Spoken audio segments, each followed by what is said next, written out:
Assalamualaikum, salam sejahtera. Nama saya Zulfitri Yusof. Anda sedang menonton program Fokus Minggu Depan. Kami memberikan sinopsis dan juga jangkaan apakah yang bakal menjadi tumpuan untuk pemberitaan kami sepanjang minggu hadapan. Selain daripada apa yang berlaku di United Kingdom pada ketika ini, sudah pasti kita memberikan tumpuan kepada liputan terhadap istiadat pemakaman Ratu Elizabeth II yang bakal berlangsung pada Isnin.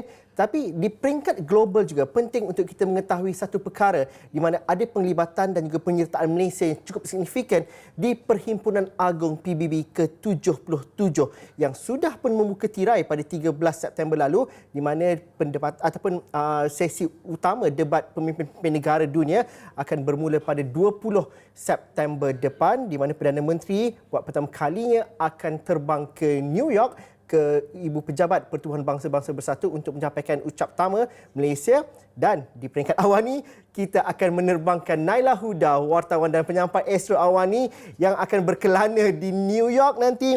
Naila, sudah pasti sebagai seorang yang mengikuti perkembangan global dan juga mengikuti perhubungan antarabangsa, ini adalah sesuatu yang signifikan untuk diperhatikan unggah kali ke-77 ini. Tahun lepas kita tidak menyertai secara fizikalnya di New York, tapi apa yang bakal menjadi sesuatu yang signifikan unggah pada tahun ini? Kalau tengok minggu lepas bila beberapa hari lalu ketika perasmiannya, banyak suara-suara yang bercerita mengenai isu yang berkaitan dengan Ukraine, tapi di mana jangkaan kita untuk unggah ke-77 ini, Naila? Zul, selain daripada Perdana Menteri, apa juga yang menjadi signifikan, bukan sahaja Datuk Seri Ismail Sabri Yaakob yang akan pergi ke New York secara fizikal, secara bersemuka untuk menyampaikan ucapan buat pertama kali, tapi ini juga akan menjadi pertama kali saya ke Amerika Syarikat dan ke bandar New York, ke New York City, dan saya akan bawakan laporan, saya akan mulakan liputan Perhimpunan Agung Pertubuhan Bangsa-Bangsa Bersatu ataupun UNGA, UN General Assembly ke-77 ini, yang sebenarnya sudah pun bermula seperti Zul kata, dah mula sejak 13 September lalu dengan majlis pembukaannya dirasmikan oleh Setiausaha Agung Antonio Guterres atau Secretary General, dan ada acara-acara sampingan sebelum General Debate ataupun debat umum akan bermula pada 20 September sehinggalah ke 26 September, dan ini yang saya rasa orang ramai paling familiar dengan unggah ini adalah apabila General Debate ini bermula dengan adanya ucapan-ucapan yang disampaikan oleh pemimpin dunia. Seramai 193 wakil negara akan hadir untuk menyampaikan ucapan menceritakan bagaimana mereka berdepan dengan cabaran semasa dan apa aspirasi harapan mereka untuk masyarakat antarabangsa secara bersama mengatasi cabaran ini. Dan penting untuk kita tekankan aspek cabaran kerana itu antara fokus kerana ini tema yang telah pun ditetapkan untuk unggah ke-77 iaitu Watershed Moment Transformative Solutions to Interlocking Challenges, atau kalau kita lihat dalam bahasa Melayu, detik peralihan penyelesaian transformatif kepada cabaran yang bersaling kait. Dan tentunya apabila kita bercakap tentang cabaran bersaling kait ini, benda pertama yang kita fikirkan adalah mengenai dengan pandemik COVID-19, kerana walaupun sudah lebih 2 tahun tapi sehingga sekarang kesan daripada pandemik COVID-19 itu masih lagi kita rasa, masih lagi kita cuba untuk atasi daripada aspek kesihatan, kesan jangka masa panjang pada aspek kesihatan dan juga kesan jangka masa panjang pada aspek ekonomi juga kita masih lagi belum lihat proses pemulihan itu selesai, masih lagi dalam proses pemulihan itu untuk cuba mengatasi kesan-kesan ekonomi, kesan kesihatan dan sebagainya. Selain daripada itu, turut dijangka akan menjadi signifikan dan tumpuan pada unggah ini kalau kita bercakap tentang konteks cabaran bersaling kait ini, kita juga melihat kepada perubahan iklim. Dan kalau kita lihat pada kebanyakan sidang-sidang antarabangsa baru-baru ini, kebanyakannya memberi tumpuan kepada isu perubahan iklim. Kalau kita nak lihat perubahan iklim ini beberapa tahun lepas, mungkin kita frame atau kita gambarkan perubahan iklim ini sebagai satu cabaran yang akan berlaku pada masa akan datang, future challenge. Tapi sekarang ini kita sudah pun rasa kesan daripada perubahan iklim itu, cuaca yang semakin ekstrim, kenaikan paras air, kenaikan suhu. Kalau kita lihat sepanjang tahun yang lepas ini, isu seperti gelombang haba, isu seperti banjir yang melanda pada skala yang lebih besar, ini antara isu yang tentunya akan menjadi tumpuan kalau kita bercakap dalam konteks cabaran. Dan akhir sekali tentunya kita akan melihat banyak tumpuan terarah kepada konflik di Ukraine, krisis antara Ukraine dan Rusia yang tentunya akan mendapat reaksi yang pelbagai, dan ini tentunya akan memberi fokus yang lebih kepada pemimpin seperti dari Rusia, Presiden Vladimir Putin, daripada Amerika Syarikat, Presiden Joe Biden dan juga China, dan juga pemimpin-pemimpin Eropah, apa antara isi kandungan atau intipati ucapan mereka, kita sudah boleh jangkakan akan menyentuh mengenai dengan konflik Ukraine ini. Tapi kalau kita nak bercakap tentang signifikannya Perhimpunan Agung atau UNGA ini, seperti yang Zul katakan, ini akan menjadi perhimpunan secara bersemuka buat pertama kali yang diadakan selepas pandemik COVID-19, lepas 3 tahun. Kalau kita lihat pada tahun-tahun lepas, pemimpin terpaksa menghantar atau menyampaikan ucapan mereka melalui video sahaja yang masih sampai ucapannya, masih sampai meaning dan maksudnya. Tetapi apa yang penting juga kalau kita nak lihat dari segi diplomasi, dari segi hubungan antarabangsa ini, sebenarnya banyaknya berlaku di sebalik tabir. Kalau kita lihat dalam laporan sebelum ini, UNGA yang pernah diadakan sebelum ini, banyak mesyuarat yang diadakan di samping ataupun kita panggil meetings on the sidelines, mesyuarat sampingan. Ini juga satu aspek yang penting kalau kita nak bercakap tentang diplomasi, dan UNGA ini tentunya akan menjadi satu platform yang memberi ruang kepada mesyuarat ini untuk diadakan di samping. Tapi kita tak tahu lagi, kalau kita nak melihat secara khususnya Perdana Menteri kita, Datuk Seri Ismail Sabri Yaakob, kita tak tahu lagi dengan siapa dan sama ada beliau akan adakan atau tidak mesyuarat sampingan ini bersama dengan mana-mana pemimpin negara lain, tapi itu tentunya akan menjadi salah satu fokus pada UNGA minggu depan. Naila, saya perhatikan pagi tadi atau pagi semalam ada Awani Global, Naila sudah membincangkan pentingnya UNGA ini. Bagi rakyat kebanyakan, mungkin kita tanya-tanya peranan dan juga fungsi yang dimainkan oleh UNGA. Mungkin orang kata macam, oh ini pertubuhan bangsa-bangsa bersatu, just pemimpin-pemimpin dunia memberikan syarahan dan juga memberikan perdebatan.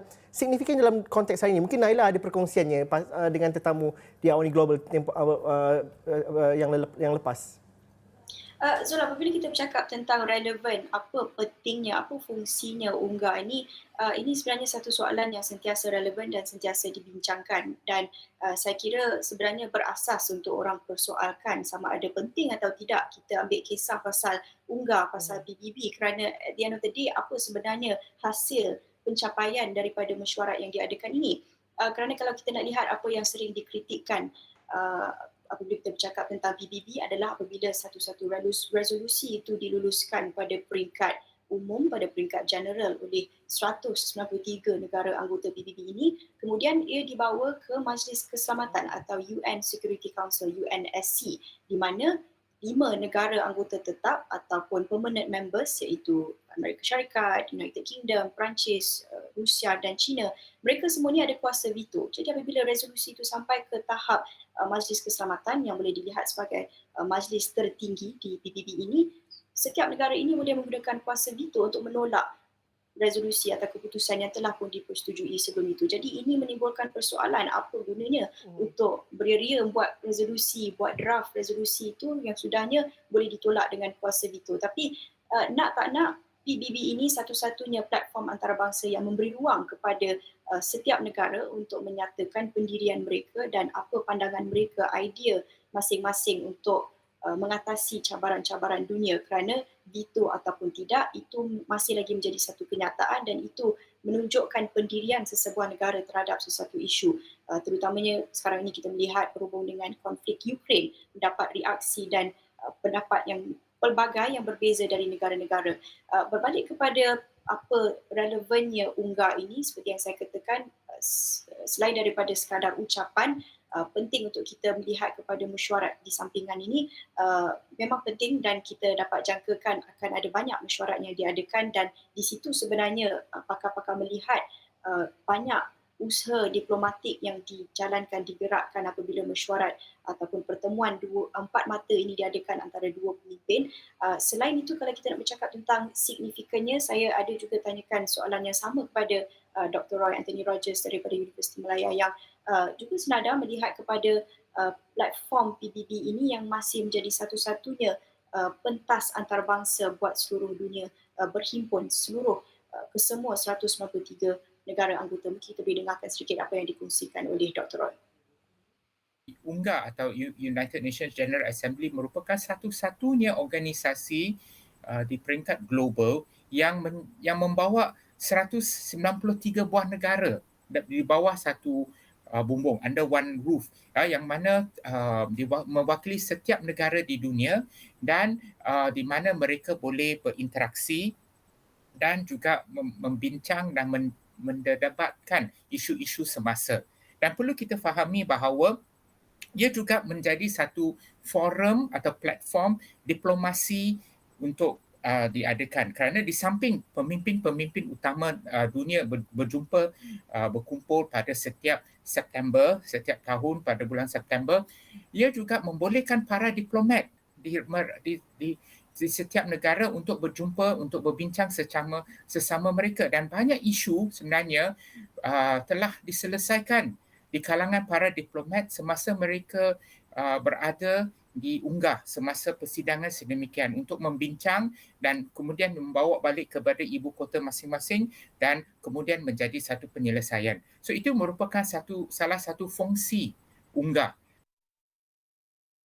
Itu sedutan temu bual Naila bersama dengan Dr. Roy Anthony Rogers. Tapi Naila, suara Malaysia di peringkat unggah cukup signifikan terhadap isu-isu yang berkaitan dengan pembebasan Palestin khususnya, dan juga bagaimana Malaysia cukup vokal dalam hal-hal tertentu. Ini kita ketahui sejak 20 atau 30 tahun yang lalu. Apa yang kita dapat jangkakan dengan ucap tamu Perdana Menteri Datuk Seri Ismail Sabri Yaakob yang muncul buat pertama kalinya di pentas unggah pada tahun ini, dan apa jalan tengah ataupun jalan yang moderate ataupun jalan kesederhanaan yang akan diambil oleh Malaysia di kala dunia memberikan tumpuan kepada Ukraine, di kala dunia bercerita pasal climate change dan sebagainya? Apa misi dan juga agenda Malaysia yang Naila dapat jangkakan akan dilakukan oleh Perdana Menteri nanti? Pertama sekali Zul, sebelum kita lihat apa yang boleh kita jangkakan daripada isi kandungan ucapan yang akan disampaikan oleh Perdana Menteri Datuk Seri Ismail Sabri Yaakob, sebelum itu kita nak lihat kepada gaya penyampaiannya juga penting, kerana apa yang kita boleh jangkakan sebelum ini, Perdana Menteri sudah pun memberi bayangan bahawa ucapannya akan disampaikan dalam bahasa Malaysia. Sebelum ini beliau berkata sebarang ucapan rasmi yang disampaikan di peringkat antarabangsa akan disampaikan dalam bahasa Malaysia. Antaranya kita boleh jangkakan pada unggah, pada Perhimpunan Agung PBB dan juga pada sidang kemuncak ASEAN pada November depan. Tetapi kita tak tahu lagi secara rasmi memang betul akan disampaikan dalam bahasa Malaysia atau tidak. Itu akan kita dapat lihat pada minggu depan. Tapi pada masa yang sama, kalau kita nak lihat pada isi kandungannya, apa yang kita boleh jangka dapat diketengahkan oleh Perdana Menteri, apa yang akan menjadi agenda utama dalam ucapannya, tentunya seperti yang Zul katakan itu mengenai dengan krisis konflik di Palestin yang masih lagi tidak menunjukkan penghujung, malah keganasannya kita dapat lihat beberapa insiden pada bulan-bulan yang lepas ini, ada beberapa insiden keganasan yang berlaku di Palestin, dan tentunya ini akan menjadi satu keutamaan juga. Bukan satu perkara yang baru, seperti yang Zul kata, sejak 20-30 tahun yang lepas pemimpin Malaysia memang semestinya akan mengetengahkan isu ini. Tetapi apa yang menarik juga, apa yang penting untuk kita lihat di sini, selain daripada peranan yang Malaysia mainkan dalam mengetengahkan isu di Palestin, kalau kita nak lihat baru-baru ini, Malaysia juga memainkan peranan yang aktif untuk mengetengahkan krisis di Myanmar, terutamanya oleh Menteri Luar Negeri Datuk Seri Saifuddin Abdullah.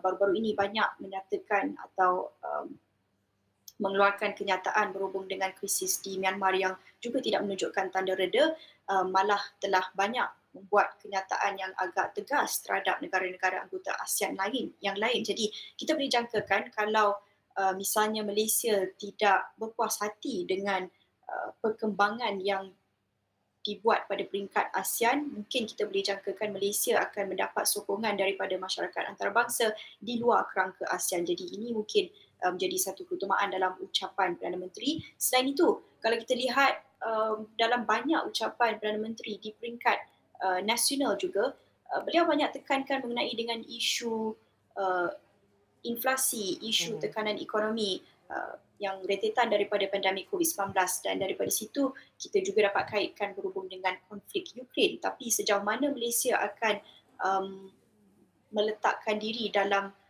konteks konflik Ukraine itu, saya tidak rasa Malaysia akan begitu tegas dalam kenyataannya berbanding dengan isu Palestin atau isu Myanmar. Saya rasa Malaysia akan lebih berhati-hati apabila bercakap dalam konteks konflik Ukraine ini. Kalau kita nak lihat banyak kenyataan sebelum ini yang dibuat pun Malaysia berulang kali menyatakan berkecuali apabila bercakap tentang konflik Ukraine. Jadi saya jangkakan ini tidak akan berubah pada ucapan pada unggah nanti. Selain itu, saya juga jangkakan isu perubahan iklim juga akan diketengahkan, terutamanya dalam kita menuju ke hujung tahun ini yang tentunya sudah menjadi kelaziman. Malaysia akan berdepan dengan musim tengkujuh dan kita sudah pun jangkakan banjir akan melanda mungkin pada skala yang sama kita lihat pada tahun lepas dan juga pada negara-negara lain. Jadi ini antara fokus yang saya dapat jangkakan Perdana Menteri akan utamakan dan ketengahkan dalam ucapannya pada unggah minggu depan. Naila, saya tahu Naila tak habis berkemas lagi, beg-beg dan juga baju-baju belum lagi dikemas. Tetapi dalam masa kurang 1 minit, setengah minit ini, Naila, apa cabaran sebagai seorang wartawan untuk buat liputan di unggah kerana perbezaan waktu itu cukup ketara dan juga memastikan breaking news itu sampai di Kuala Lumpur. Bagaimana persediaan Naila dalam masa setengah minit kalau dapat dikongsikan? Cabaran utama seperti Zul kata, perbezaan waktu time zone yang jauh beza 12 jam.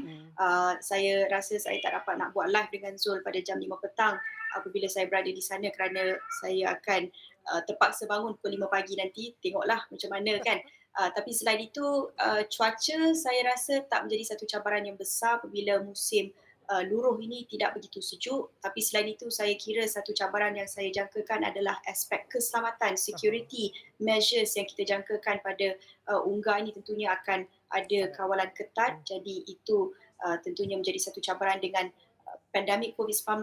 Tentunya Amerika Syarikat masih lagi menyaksikan penularan COVID-19 yang masih lagi tinggi. Jadi itu satu cabaran dari aspek kesihatan juga. Jadi banyak cabarannya, tetapi apapun saya jangkakan ini akan menjadi satu pengalaman yang cukup menarik dan saya akan kongsikan bersama dengan Zul dan juga penonton Astro Awani pada minggu depan.